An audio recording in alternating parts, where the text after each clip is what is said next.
Bismillahirrahmanirrahim. Assalamualaikum warahmatullahi wabarakatuh. Bismillah, alhamdulillah, wassalatu wassalamu ala habibillah Sayyidina Muhammad ibn Abdillah wa ala alihi wa sahbihi wa mawala. Allahumma rabbi syarah lana sudurana wa yassir lana umurana wahlul 'uqdatam min alsinatina yafqahu aqwalana. Allahumma faqqihna fid din wa 'allimna at-ta'wil. Allahumma alhimna marashida umurina wa a'idna min shururi anfusina birahmatika ya rabbal alamin. Walhamdulillahi rabbil alamin. Ahlan kepada sahabat-sahabat semua, sabahun nur, sabahul khair. Selamat pagi sahabat-sahabat semua, salam pertemuan dalam pertemuan Hayati Quran siri yang ke-353 bersama dengan saya Umar Aziz. Moga-moga pertemuan ini kita dapat bersama-sama menghayati kalamullah dan juga mengambil pengajaran daripada kalamullah serta membawa dalam kehidupan seharian kita sesuatu amalan-amalan daripada kalamullah. Amin amin ya rabbal alamin. Ahlan kepada sahabat-sahabat yang bersama pada pagi ini, Kak Saria Siran, Bazid Aziz, Nur Hayati Yahya, Zabaria Muhammad Yusof, Zainun Hadi, Nurazia Mukhtar, Salabiyah Sa'ad, Jamalia Manab, Ana Sukaimi, Farida Hamdan, Muhammad Nizam Rahadi, Siha Cika, Atika Farziana Surya, Aminah Hitam, Hamimah Mosan, Kamiza, Tuan Nur Rahim Sharif, Zabariyah, Nadia Iswana, kemudian Nadiah Nawawi, Rosna Sharif, Farida Hamdan, Rashidah, Kak Safiyah, Khasimah, Anita, Kak Serina dan Syamsiah Saleh, dan juga Yaya Lia, Aisyah Usman dan juga Izzi Aish. Ahlan kepada semua. Waalaikumsalam warahmatullahi wabarakatuh. Kepada semua yang memberi salam pada pagi ini, kita telah tiba pada muka surat 141 daripada surah yang ke-6 Al-An'am pada ayat 103. Sebelum daripada itu, apa kata sama-sama kita perbetulkan dahulu niat. Moga-moga pertemuan kita adalah kerana Allah Subhanahu wa ta'ala.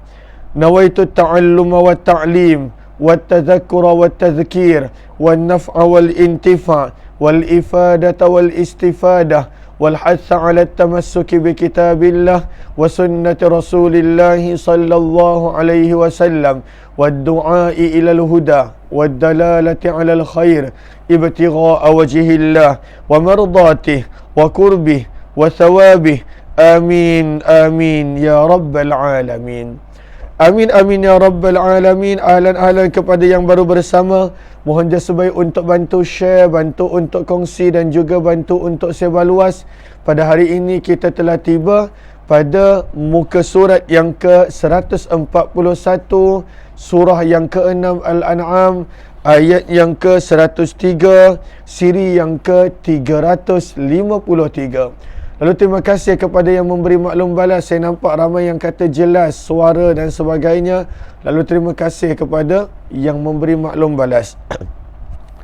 Lalu pada ayat yang ke-103, selepas daripada Allah Subhanahu wa ta'ala pada waktu itu memberi jawapan terhadap perbuatan syirik mereka, bagaimana daripada ayat yang ke-101 Allah Subhanahu wa ta'ala memberi jawapan membatalkan pada waktu itu bagaimana sangkaan mereka untuk mensyirikkan Allah Subhanahu wa ta'ala dengan jawapan-jawapan yang luar biasa.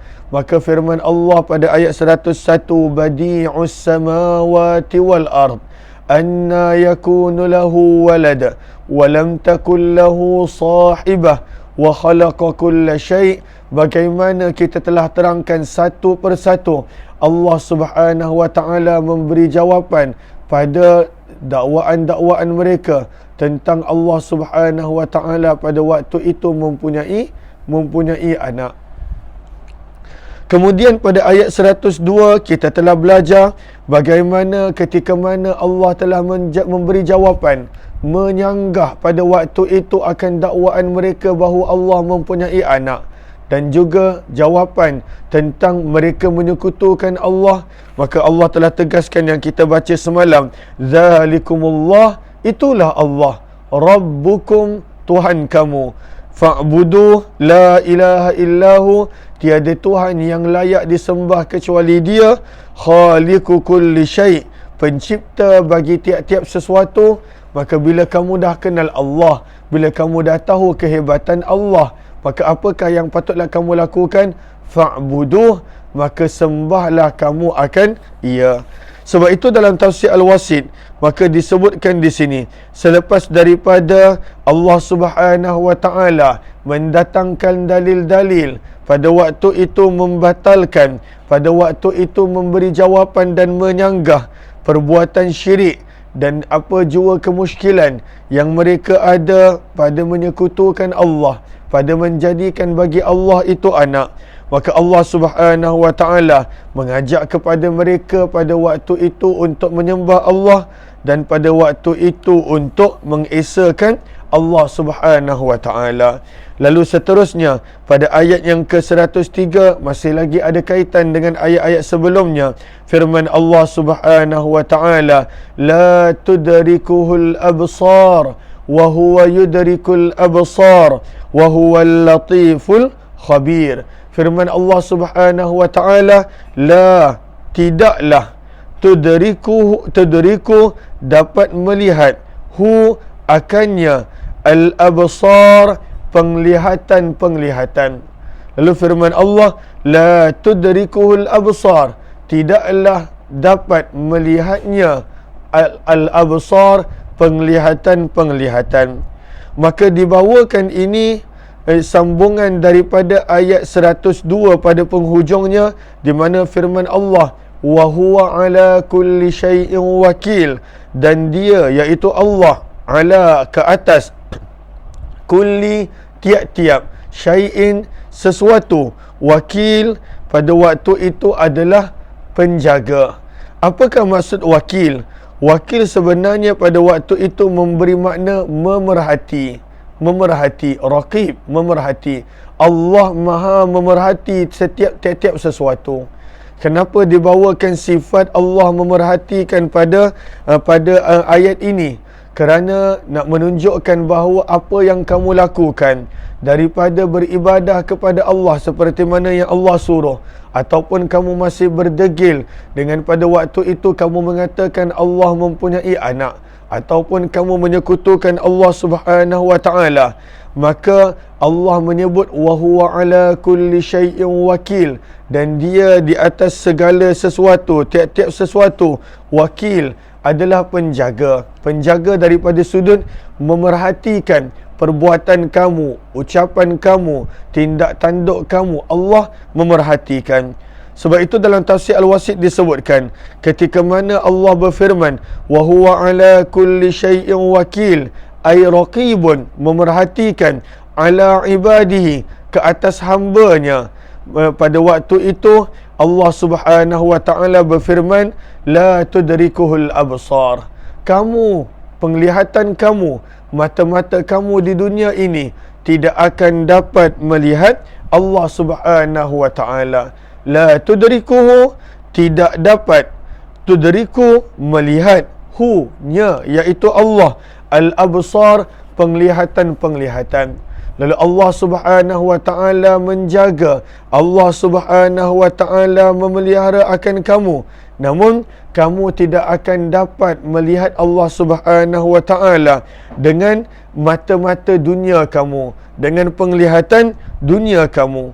Lalu sebab itu disebutkan di sini, ketika mana Allah mendatangkan perkataan wakil yang pada waktu itu litakhwif, untuk memberi peringatan, untuk memberi amaran, bi'annahu, bahawa sesungguhnya Allah raqibun, sentiasa memerhatikan, min haitsu la yura, daripada sudut kamu tidak akan dapat melihat Allah. Fayajibu, maka pada waktu itu wajib dan mesti, ayyakhafa, kamu pada waktu itu takut kepada Allah, dan pada waktu itu hendaklah kamu pada waktu itu merasai bahawa sebenarnya Allah memerhatikan kamu dalam keadaan kamu tidak dapat melihat Allah Subhanahu wa taala. Maka itu maksud yang pertama, ianya adalah sambungan daripada wa huwa ala kulli syai'in wakil. Allah Maha memerhatikan kamu, tetapi kamu tidak akan dapat melihat Allah Subhanahu wa taala di dunia ini. Makna yang kedua di sini adalah pada firman Allah la tudrikuhul absar, ianya adalah menunjukkan bahawa mulianya Allah, agungnya Allah, hebatnya Allah. Maka pada waktu itu kamu tidak akan dapat melihat Allah Subhanahu wa taala. Mata kamu tidak akan dapat melihat Allah Subhanahu wa taala di dunia. Namun di hari akhirat, seperti mana ayat-ayat yang lain, seperti mana riwayat-riwayat yang lain, maka kamu akan melihat Allah Subhanahu wa taala seperti mana yang ada dalam surah Al-Qiyamah dan juga yang ada dalam hadis Rasulullah di hari akhirat. Maka pada waktu itu manusia akan dapat melihat Allah Subhanahu wa taala. Akan tetapi di dunia Allah tegaskan agungnya Allah, hebatnya Allah, dan pada waktu itu mulianya Allah. La tudrikuhul absar, kamu tidak akan dapat melihatnya. Al-absar melalui penglihatan-penglihatan di dunia ini. Lalu ayat ini masih lagi, kalaulah makna yang kedua, ayat ini masih lagi sambungan pada ayat yang sebelum ini, pada menegaskan yang bahawa Allah itu tidak mempunyai anak, Allah itu tidak mempunyai sekutu dan syirik. Lalu apabila mata kamu di dunia ini tidak dapat melihat Allah Subhanahu wa taala, bagaimana kamu boleh mendakwa adanya sekutu baginya? Bagaimana kamu boleh mendakwa adanya anak baginya? Al-iyadzubillah, maha suci Allah. La tudrikuhul absar, la, tidak, tudriku, dapat melihat, nya, al-absar, penglihatan-penglihatan manusia. Namun firman Allah Subhanahu wa taala, wa huwa yudrikul absar, wa huwa, dan huwa, dia, iaitu Allah, yudriku, dapat melihat, al-absar, akan penglihatan-penglihatan manusia. Allah Maha mengetahui akan penglihatan-penglihatan manusia. Apa yang manusia nampak, apa yang manusia bahkan berfikir, apa yang manusia rasa, apa yang manusia pada waktu itu ada dalam hati dan akalnya. Semua Allah nampak, semua Allah memerhatikan. Maka daripada ayat inilah, di sini golongan Mu'tazilah pada waktu itu mereka mentafsirkan bahawa manusia selama-lamanya tak akan dapat melihat Allah walaupun di syurga berdasarkan ayat ini. Namun pandangan itu adalah tidak betul, pandangan itu adalah tidak tepat, kerana banyak lagi hadis-hadis dan juga riwayat-riwayat yang sahih dan juga ayat-ayat seperti mana daripada surah Al-Qiyamah dan lain-lain yang pada waktu itu menegaskan manusia akan melihat Allah Subhanahu wa taala di dalam syurga, namun manusia tidak akan melihat Allah Subhanahu wa taala di dunia. Maka sebab itu firman Allah, kamu tidak akan dapat melihat Allah di dunia ini. Namun wa huwa yudrikul absar, segala penglihatan-penglihatan manusia pada waktu itu Allah melihat, Allah Maha melihat akan apa yang manusia nampak, yang manusia lihat, yang manusia bahkan berfikir, yang pada waktu itu terlintas di hatinya.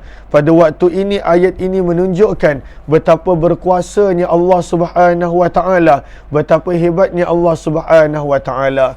Menjadi pengajaran untuk kita supaya kita menjaga penglihatan-penglihatan kita, melihat pada benda yang Allah suka dan Allah redha.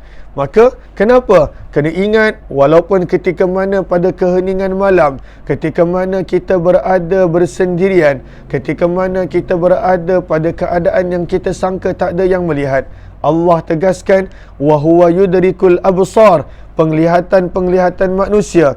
Allah melihat akan itu, Allah mengetahui akan apa yang mereka lihat. Maka pada waktu itu hendaklah mereka melihat perkara-perkara yang disukai oleh Allah. Lalu agungnya Allah, sempurnanya pengetahuan Allah, dan pada waktu itu hebatnya Allah. Manusia di dunia tidak dapat melihat Allah, namun apa jua penglihatan manusia pada waktu itu tidak lari daripada pengetahuan Allah Subhanahu wa taala. Seterusnya firman Allah, kenapa manusia pada waktu itu mereka menyekutukan Allah?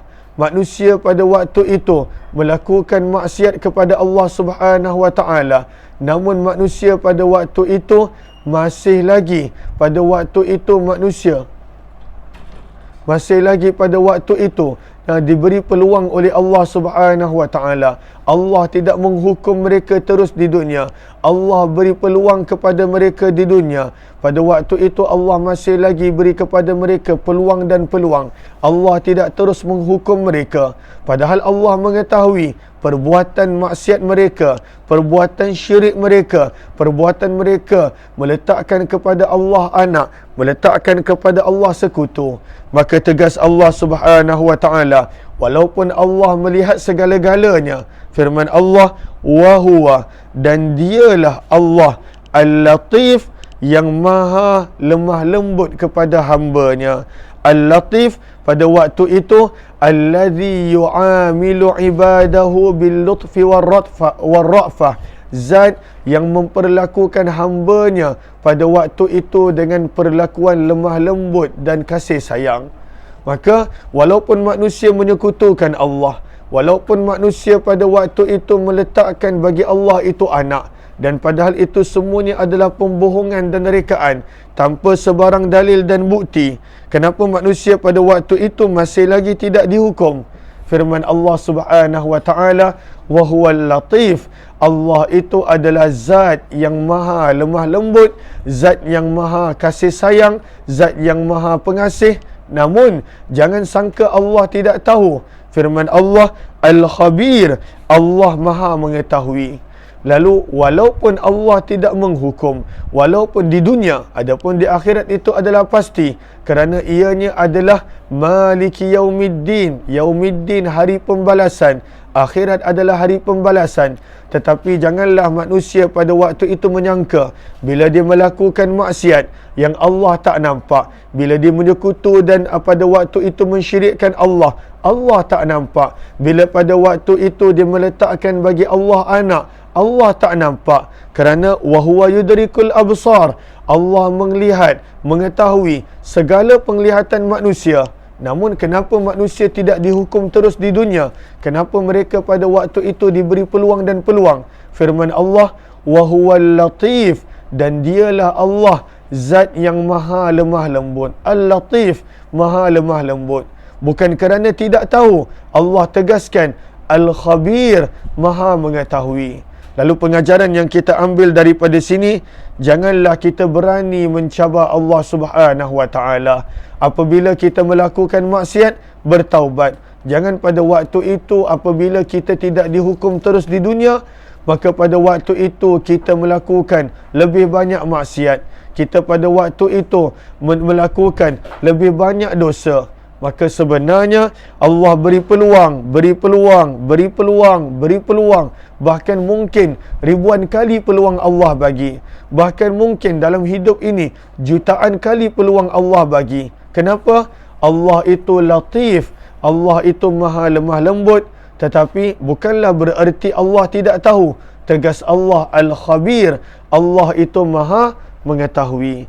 Maka sebab itu di atas kerahiman Allah, lutf Allah punya lutuf, Allah punya kasih sayang, bertaubatlah, bukanlah pada waktu itu melakukan lebih banyak dosa dan maksiat. Itu pengajaran yang kita boleh ambil. Dua kali Allah tegaskan, wa huwa yudrikul absar, Allah melihat, mengetahui segala penglihatan. Dan Allah tegaskan Al-Khabir, Allah itu maha mengetahui. Pengajaran yang kita patut ambil untuk kita bertaubat, bukannya bertambah untuk melakukan maksiat. Sahabat-sahabat yang dirahmati lagi dikasihi oleh Allah Subhanahu wa taala. Seterusnya, ketika mana Allah telah menegaskan dan juga memberi jawapan terhadap bagaimana mereka meletakkan anak dan sekutu bagi Allah. Allah tegaskan pada waktu itu hanya untuk menyembah Allah. Allah Subhanahu wa taala tegaskan betapa sempurnanya pengetahuan Allah Subhanahu wa taala, dan Allah Maha Agung, penglihatan-penglihatan dunia manusia tak akan dapat mampu melihat Allah Subhanahu wa taala. Maka firman Allah Subhanahu wa taala pada ayat 104, firman Allah, qad ja'akum basairu mir rabbikum faman absara falinafsih wa man amiya fa'alaiha wa ma ana 'alaikum bihafiz. Pada ayat yang ke-104 Allah Subhanahu wa taala dan juga Al-Quran mula pada waktu itu menceritakan tentang baginda Nabi sallallahu alaihi wasallam. Pada waktu itu menegaskan bahawa Nabi membawa kebenaran, dan pada waktu itu Nabi membawa petunjuk daripada Tuhan. Dan inilah ayat yang ke-104 dan yang berikutnya, pada waktu itu menegaskan bahawa Nabi adalah utusan Allah. Pada waktu itu Nabi membawa hidayah dan petunjuk daripada Allah. Lalu jangan sekutukan Allah, jangan pada waktu itu mencabar Allah, maka ikutlah baginda Rasulullah sallallahu alaihi wasallam. Firman Allah Subhanahu wa taala pada ayat 104, qad ja'akum basairu mir rabbikum faman absara falinafsih wa man 'amiya fa'alaiha wa ma ana 'alaikum bihafiz. Firman Allah Subhanahu wa taala, qad, sungguh, ja'a, telah datang, kum, kepada kamu, basair, bukti-bukti kebenaran. Basair, bukti-bukti kebenaran. Basair adalah jamak kepada basirah. Jamak kepada basirah. Apakah basirah? Tadi pada ayat yang ke-103 kita nampak perkataan absar. Absar itu orang Arab guna pada waktu itu adalah penglihatan mata. Penglihatan mata, maka dipanggil basar, pluralnya, jamaknya adalah absar. Itu penglihatan mata. Sebab itu Allah tegaskan, mata-mata kamu tak akan dapat melihat Allah di dunia. Lalu basar, jamaknya absar, maksudnya adalah penglihatan mata. Adapun pada ayat 104, Allah menggunakan perkataan basair. Basair pula adalah plural kepada basirah, yang pada waktu itu memberi makna penglihatan hati. Penglihatan mata, basar, pluralnya, jamaknya basair. Penglihatan hati adalah basirah, yang mana jamaknya adalah basair. Maka pada waktu ini firman Allah, qad ja'akum, telah datang kepada kamu, basair. Pada waktu itu seolah-olah maksudnya adalah bukti-bukti kebenaran yang hanya dapat dilihat dengan pandangan mata hati. Itu maksud dia. Sebab itu disebutkan di sini, maka bukti-bukti itu adalah adalah an-nur, cahaya, allazi, yang yubsiru bihi, hanya pada waktu itu akan melihat akannya, al-qalb, pandangan hati. Kama annal basar, seperti mana penglihatan mata hanya boleh melihat sesuatu yang zahir, tetapi untuk melihat bukti-bukti yang dibawa oleh Nabi, pada waktu itu kena lihat dengan hati yang bersih. Hati yang bersih daripada pada waktu itu menolak Nabi, membenci akan Nabi pada waktu itu dengan perkara-perkara yang menyekutukan Allah dan sebagainya. Sebab itu orang yang benar-benar mencari kebenaran, dia pasti akan menjumpai kebenaran. Orang yang benar-benar mencari akan hak, pasti dia akan jumpa hak pada apa yang dibawa oleh baginda Nabi sallallahu alaihi wasallam. Maka sebab itu firman Allah Subhanahu wa taala, Nabi sallallahu alaihi wasallam membawa bukti, tetapi pada perkataan basair yang Allah firmankan di sini, seolah-olah adanya rahsia. Pada waktu itu, yang bukti-bukti kebenaran tersebut hanya akan diambil manfaat daripada orang yang melihatnya dengan mata hati. Adapun orang yang melihat dengan logik dia, dengan pada waktu itu sekadar pandangan matanya, maka pada waktu itu mereka tidak akan dapat manfaat.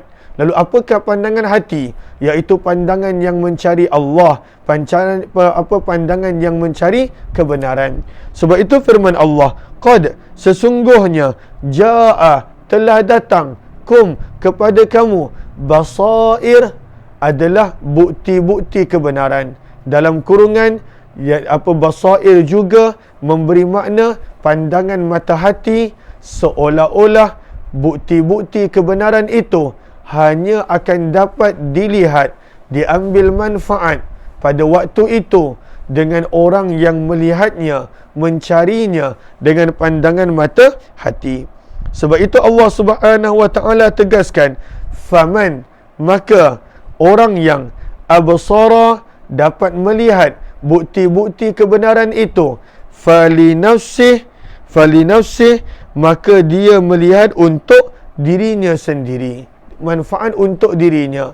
Barang siapa yang melihat bukti-bukti kebenaran tadi, diambil manfaat, Allah tegaskan falinafsih, maka dirinya yang akan mendapat manfaat.